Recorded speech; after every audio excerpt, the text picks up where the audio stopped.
السلام علیکم ورحمۃ اللہ تعالی وبرکاتہ نحمدہ ونصلی ونسلم علی سیدنا و مولانا محمد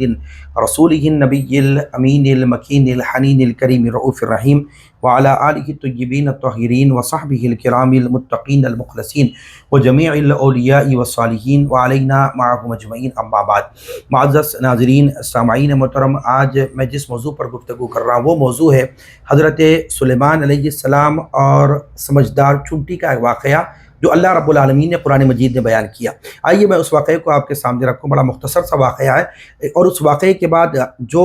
حاصل ہونے والے جو فوائد ہیں وہ آپ کے سامنے رکھتا چلوں گا۔ پہلی بات تو یہ کہ قرآن مجید میں اللہ رب العالمین نے جو واقعے کا ذکر فرمایا وہ یہ کہ ایک مرتبہ حضرت سلیمان علیہ السلام ایک بہت بڑا لشکر لے کر ایک وادی سے آپ کا گزر ہوا جہاں بہت زیادہ چونٹیاں تھیں۔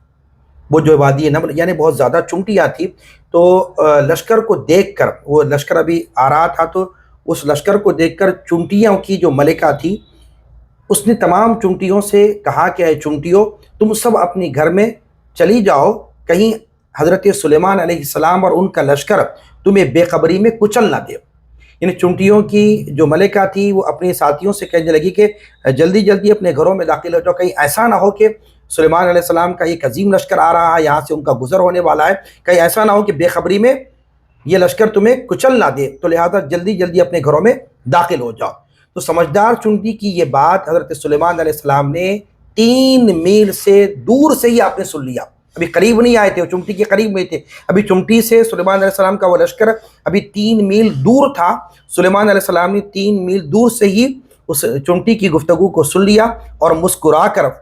اور آپ نے کیا کیا، اپنے لشکر کو روک دیا تاکہ چونٹیاں اپنے گھروں میں داخل ہو جائے۔ اس واقعے کو اللہ رب العالمین نے قرآن مجید میں سورہ نمل میں آیت نمبر 19 میں فرمایا، حتی اذا اتوا علی وادی النمل قالت نملۃ یا ایھا النمل۔ یہ جو ہے اللہ رب العالمین نے اس آیت میں اس واقعے کا ذکر فرمایا۔ اب آئیے ناظرین سامعین محترم، اس واقعے سے حاصل ہونے والے جو فوائد ہیں وہ آپ کے سامنے رکھتا چلوں۔ پہلی بات تو یہ ہے،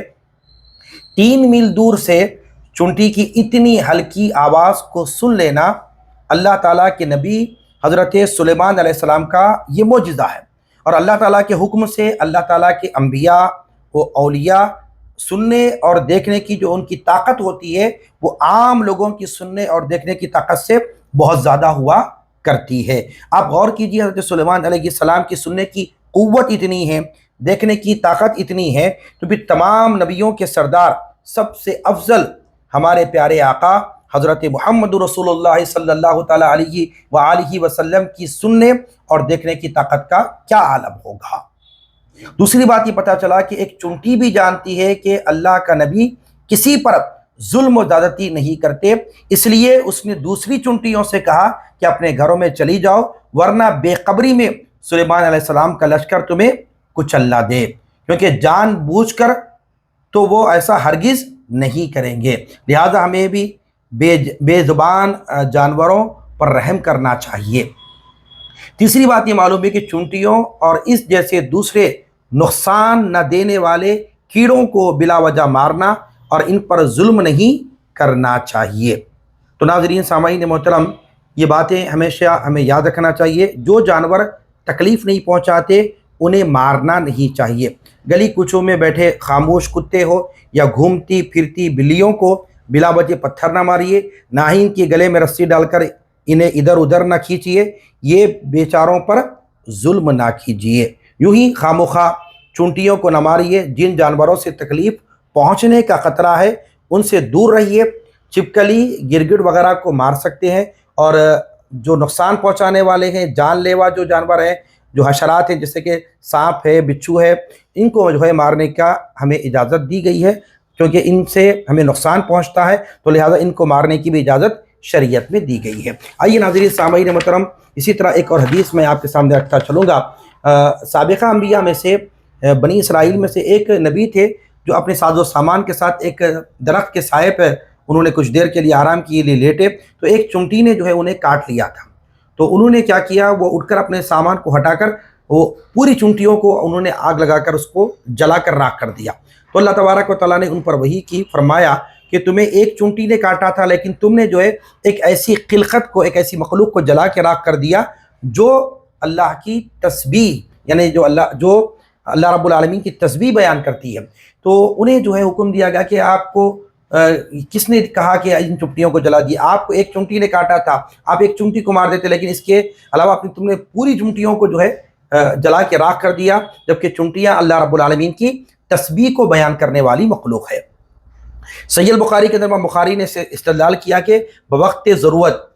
کوئی چونٹی آپ کو نقصان پہنچاتی ہے تو اس کو مارا جا سکتا ہے، اس کو ختم کیا جا سکتا ہے، لیکن چونٹیوں کو جلانے کا حکم کسی کے لیے نہیں ہے، کیونکہ جو ہے اللہ تعالیٰ کی مخلوق کو جلانے کا حکم نہیں دیا گیا، اس سے منع کیا گیا، کیونکہ جو ہے یہ حق اللہ رب العالمین کا ہی ہے کہ آگ میں جلایا جائے، وہ کسی اور کا حق نہیں ہو سکتا، تو منع کیا گیا اگر کوئی چمٹی کسی کو کاٹے اس چمٹی کو ہی ختم کیا جا سکے، لیکن جو ہے اس کے علاوہ دیگر چمٹیوں کو ختم کرنا یا ان کو جو ہے آگ سے جلا دینا یہ اس سے منع کر دیا گیا۔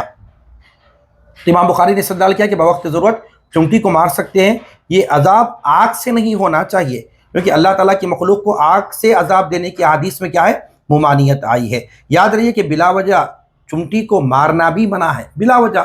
آپ بیٹھے ہوئے کہ چمٹی جاری تو اسے پکڑ کے مارے تو یہ بلا وجہ چمٹی کو مارنا بھی منع ہے۔ حضرت عبداللہ ابن عباس رضی اللہ تعالیٰ عنہ سے روایت ہے، حضور نبی کریم نے فرمایا کہ 4 جاندار کو مارنے سے حضور پاک علیہ السلام نے منع فرمایا کہ 4 جو ہے نا جاندار کو نہ مارا جائے۔ آقا نے فرمایا کہ چمٹی کو نہ مارا جائے، دوسرا شہد کی مکھی کو نہ مارا جائے، تیسرا ہدہد پرندے کو نہ مارا جائے، چوتھا جو ہے لٹورا ایک پرندہ ہوتا ہے جسے سرد بھی کہتا ہے، صاد را دال، اور اسے لٹورا بھی کہتے ہیں، جس کا سر بڑا ہوتا ہے، پیٹ سفید ہوتا ہے اور پیٹھ اس کی جو ہے سبز ہوتی ہے، وہ اس لیے منع کیا گیا کہ یہ اللہ رب العالمین کی تسبیح بیان کرتی ہیں۔ تو ناظرین سامعین محترم، میں چاہیے کہ قرآن مجید کی تلاوت بھی کریں، قرآن مجید کو پڑھیں اور ان واقعات کو پڑھیں، تفاسیر کو پڑھیں، ہمیں بہت ساری باتیں معلوم ہوتی ہے۔ اللہ رب العالمین کی بارگاہ میں دست دعاؤں پروردگار عالم ہم سب کو میرے مولا قرآن مجید کو پڑھنے، واقعات کو سمجھنے اور اس سے حاصل ہونے والے نکات پر عمل کرنے کی توفیق عطا فرما۔ وما علینا الا البلاغ، وآخر دعوانا ان الحمد للہ رب العالمین۔